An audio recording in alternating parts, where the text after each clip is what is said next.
call, that's all. It's a good day Gulf Coast all morning long. Fox 10 weekdays. First on the Gulf Coast with breaking news and weather. Fox 10 Live starts now. You got to fill up now because, you know, tomorrow's going to be more expensive. I just paid $6.19 per gallon today. Recently, gas prices were $4 something. So that's a massive increase for us. Everybody's feeling it. Yeah, the war in Iran may be 6,000 miles away, but the effects are being felt at gas pumps all across the U.S., with the price jumping by about $1 a gallon from a month ago. The national average for a gallon of gas is now above $4, and in states like California and Washington state, well over $5. The price for diesel is $5.43 a gallon, a record-breaking 45% increase over last month.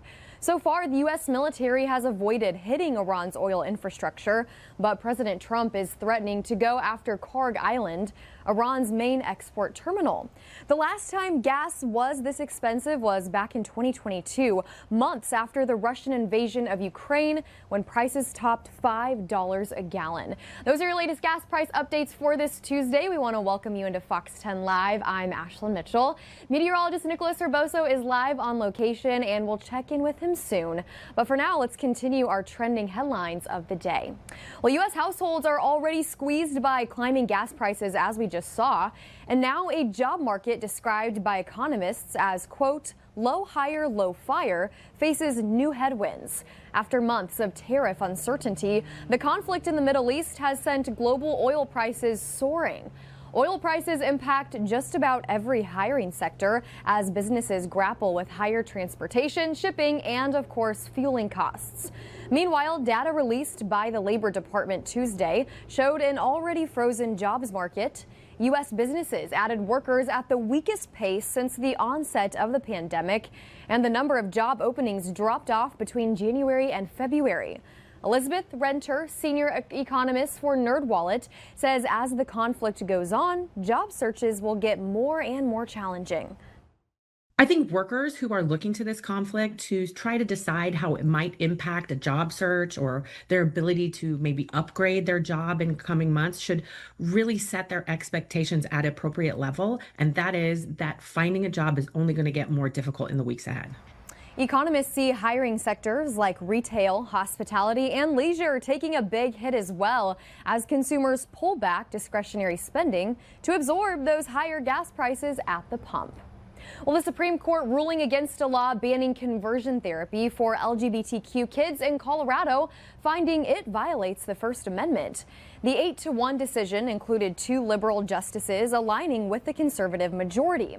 The court sided with a Colorado Springs Christian counselor, agreeing the state's ban on conversion therapy discriminates against her and the views she expresses in her therapy. Conversion therapy is a type of treatment aimed at young people with the intention of changing their sexual orientation or gender identity. The practice is widely discredited by medical professionals, including the American Medical Association and the American Psychological Association. Now, Colorado's Governor Jared Polis and Attorney General Phil Weiser also condemned the ruling. Well, a civilian helps end a police chase in Las Vegas. Take a look at your screen here. Officers responded to a domestic violence call on March 10th. The suspect sped away in a sedan. He exited the car and ran after crashing into an SUV at an intersection. A car then pulled into a parking lot entrance just ahead of the suspect, and a pickup truck arrived and ran interference. That allowed a person who had exited the car to grab the suspect and throw him to the ground. What a video there. A police officer arrived and handcuffed the suspect. That wraps up some of our trending national stories on this Tuesday. Let's check in now with Steve Alexander for a preview of what our crews are working on in our local headlines. This is Steve Alexander on the assignment desk. Some of the stories we're following today. Mobile County Sheriff's Office's Internet Crimes Against Children unit has made another arrest, a man charged with 5 counts of possession of child porn. Also, a high-profile trial begins in Mobile today. One of 5 defendants charged in the death of a 9-year-old girl hit by bullets while sleeping on a couch in her home. Mobile City Council meeting today. A number of the issues coming up: consumable hemp products and also buying a basketball floor for the new Mobile Arena. Also, the Blue Angels are in our area again, and they're practicing. Problem is, you can't go behind the Naval Aviation Museum to see them. Dacian Smith is covering that. Where can you go? And have you heard about a proposed development called Italian Village? It could be coming to Baldwin County, and Hal Schurig is looking at that. All right, thank you, Steve. Looking forward to seeing those stories later on. It's time to get our first look at our weather forecast for the day. Meteorologist Nicholas Urboso left me. He's live on location at the Causeway today. And Nick, just a beautiful, beautiful day to be on the water. Yeah, this has been lovely, and the coolest part about this, we are right on the Causeway at exit 30 here off the Interstate 10, the little pull-off here. One of the coolest parts is there's some rain showers going on over Baldwin County, and we've actually been able to see them.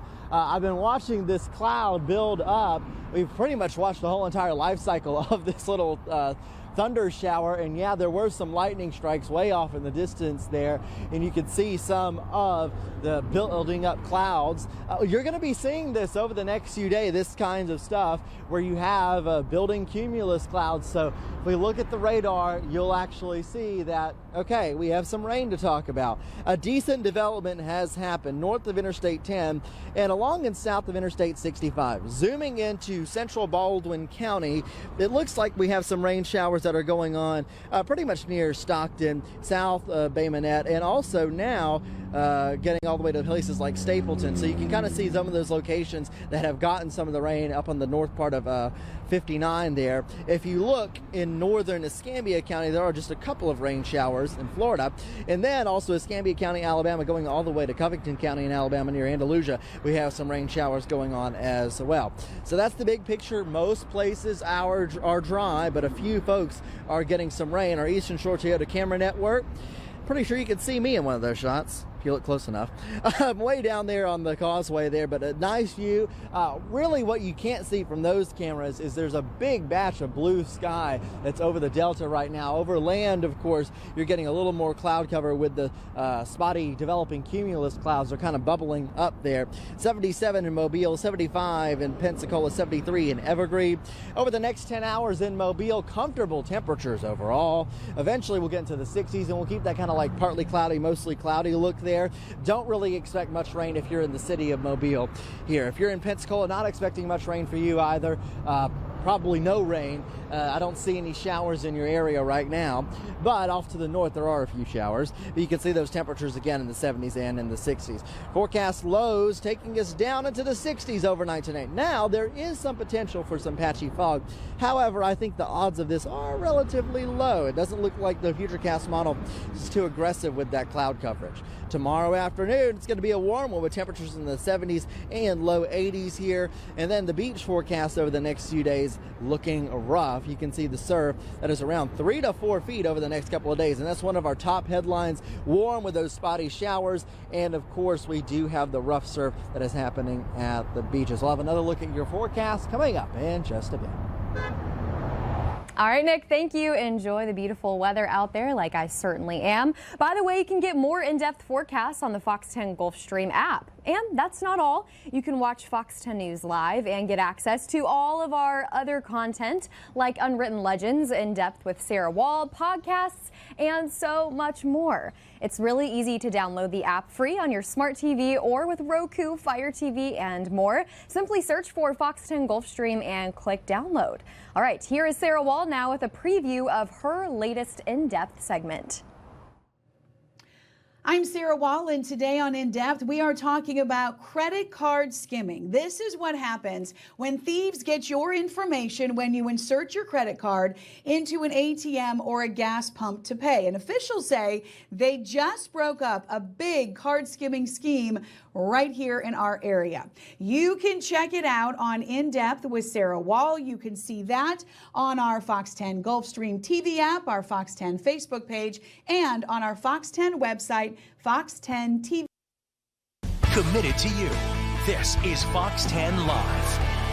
Welcome back into Fox 10 Live on this beautiful Tuesday. Swifties hoping to see their favorite pop star in her new music video are out of luck. Taylor Swift released the video for her song Elizabeth Taylor, and she's not in it. Instead, it's a montage of clips featuring Taylor from her classic film roles. Right now, you can only see it on Apple Music and Spotify Premium. Now, Swift has done this before, and a YouTube release always came a few days later. No word yet on whether that's going to happen this time, but we'll keep you updated. Meanwhile, Amazon's new LEO satellite internet unit has a deal with Delta Airlines to provide faster Wi-Fi on planes starting in about 2 years. Delta plans for Amazon's LEO to deliver internet speeds 3 to 5 times faster than the airline's current offerings.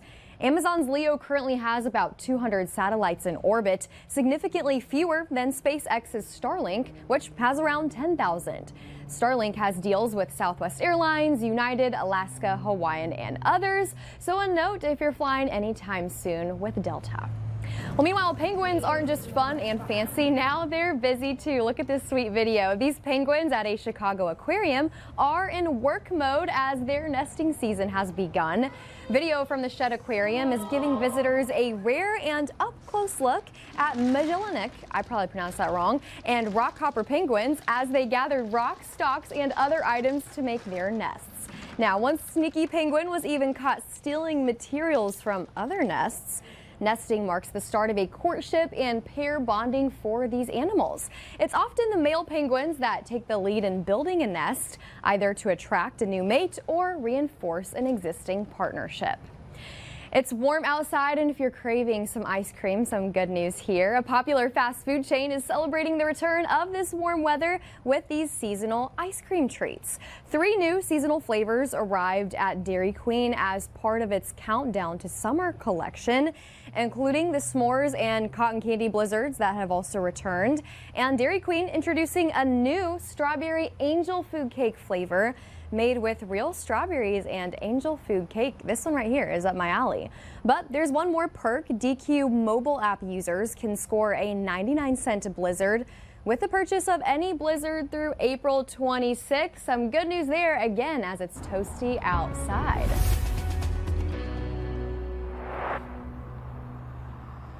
It is pretty warm out here. We're out here on the causeway right now. This has been a little bit of an excursion for us. We thought we'd come out. One of the cool things about it is I have some thunder showers happening behind me right now. Over Baldwin County, we do have some rain. We've been keeping an eye on it, but you can see some of these clouds that have been bubbling up here. There's some rain that's falling, especially in the Bay Minette area now. That's where the biggest cluster of rain is. So let's just get to the graphics and talk about what we're seeing here. So live camera is actually showing you some of the bases of these clouds that we're seeing. If you look in the bottom right corner, that's that battleship camera.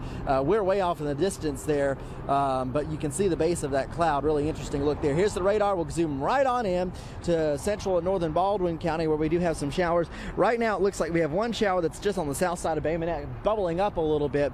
We're watching that one here, of course, and that one is going to be drifting north. You might have gotten a lightning notification from the Fox 10 weather app because these are producing a little bit of lightning, thunder showers. In Escambia County, you can see some of those showers moving from south to north as well as we expected. Let's go to Futurecast, talk about this here. You can see the Futurecast takes us for a quiet evening and a quiet night ahead, maybe some patchy fog developing. Then as we go through the forecast on Wednesday, more showers and thunderstorms expected to develop. The HRRR forecast model leaning on the western side of Interstate 65 for the rain, so that'll be something to think of. Otherwise, you're going to notice that by Wednesday evening it is quiet once again, and Thursday morning is going to be a quiet start, not expecting much, and some lower rain chances as well on Thursday.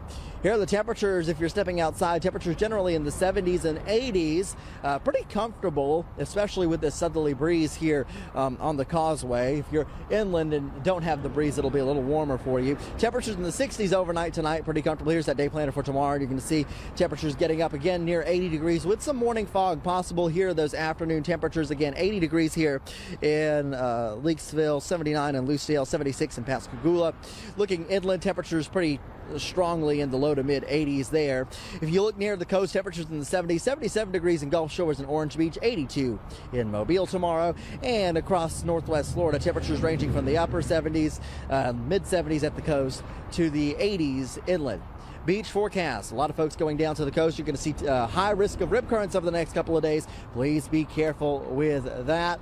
Wind forecast, it is out of the south and southeast here over the next few days. So it is a little breezy and it's turning up the surf just a bit. All right, rain chances over the next few days. Let's direct our attention to Easter Sunday, where we're going to have a band of showers that rolls through here and possibly some thunderstorms that'll be associated with a front. The exact timing has been shifting a little bit in the models. Earlier, we were thinking late in the day on Sunday. Now, this forecast model says Sunday morning. So understand there's a little uncertainty. Check back in with us over the next couple of days as we refine that forecast. We could get around a half-inch of rain in some locations with that batch of thunderstorms. Here it is in the 7-day outlook, and you can see those temperatures staying in the 70s and 80s there until Sunday, when we might get a push of cooler air early next week. It looks like it is a quiet forecast right now, though, with those showers that are right behind me. All right, Nick, before we let you go, we have our question of the day coming up next, and it's all about an Easter staple. Do you like Peeps? Do I like Peeps? Yes. I'll eat them. Yeah, it's not, you know, they're not amazing, but it's just a little marshmallow thing. But I mean, yeah, I'll eat them. I do want to hear what all the other people have said, because I've heard we had some funny answers. I was about to say, not a super convincing answer there, but we have some people that feel pretty strongly. So let's go ahead and take a peep into what you guys submitted today with our first one. So again, the question of the day, what's the best way to eat the Peeps Easter candy? Belinda Bowden says you have to bite the head off first, then you eat the rest of it. That's how I eat them anyways. Certainly one way to do it, Belinda. Gila Brewer says make Rice Krispie treats out of them. That's a good idea.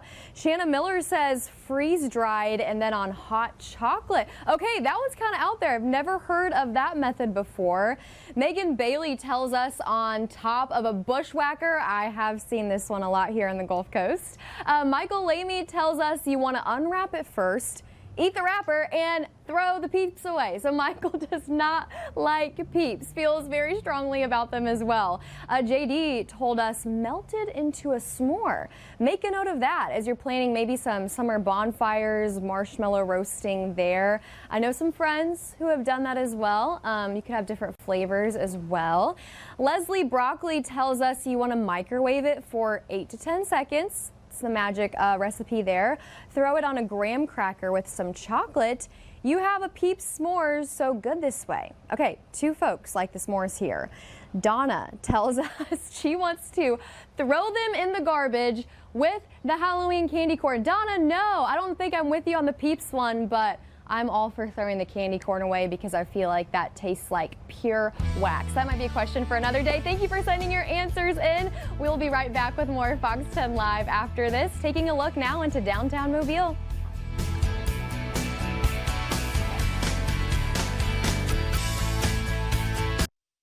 Welcome back. NASA is preparing to send humans toward the moon for the first time in more than 50 years. The Artemis 2 mission is set to lift off as early as Wednesday from the Kennedy Space Center in Florida, carrying 4 astronauts on a 10-day journey around the moon and back. The historical crew includes 3 Americans and 1 Canadian, and their journey than ever before. Now, the crew won't land on the lunar surface, but will travel thousands of miles above it, testing systems and hardware aboard NASA's Orion spacecraft. Super excited to watch all of this unfold next week. Well, caught in camera in Albuquerque, an elephant on the loose at the zoo. Here's the story. Park Zoo staff addressing the elephant in the room. Alice, our Asian elephant, was able to break a section of welded steel. But it wasn't a room. It was out on the zoo's public walkways. And went out into a guest area of the biopark, explored. She had some plants, she had some trees. Staff were alerted at 7:20 a.m. on Sunday that Alice had left her habitat, immediately triggering their emergency protocols. We were able to secure the perimeter, have our zookeepers come and start recalling her back. Good girl, Alice, come to me. Alice returning to her habitat using the same recall method like she is here. Good girl, Alice, come to me, move out. Proving the saying, elephants never forget. Good girl, Alice, all right. The water pond section of the elephant's habitat is currently off limits as the staff reinforce the steel. We've added some more pillars and steel to make sure that this does not ever happen again. They say they continue to look for weak spots in other habitats, using Growth Receipts tax money to modernize them. I think the biopark's a very safe place to be, and I think this incident shows that all of our measures and tools worked. Staff was safe, the public was safe, and Alice the elephant was safe. What a sweet story there. Well, locally, the Baldwin County Commission recently recognized the winners of the America 250 poster contest. There they are on your screen here. The county-wide initiative invited 5th grade students to reflect on the theme, "What Freedom Means to Me." So students from across Baldwin County submitted creative and thoughtful artwork showcasing their personal understanding of freedom, patriotism, and the values that define our nation. Winners were selected from each county commission district, highlighting the talent and perspective of young residents all throughout the county. As part of the recognition, each county commissioner actually visited schools within their district to personally congratulate the student winners. All winning artwork, by the way, will be displayed in Baldwin County Commission offices across the country, so you can, or across the county rather, so you can catch them there. A huge congrats to all of those kiddos, and their artwork is beautiful. We want to thank you for spending time with us here on Fox 10 Live on this gorgeous Tuesday. Nick and I are certainly enjoying today's weather. We hope to see you for Fox 10 News at 4 starting in less than 30 minutes from right now. We'll see you then.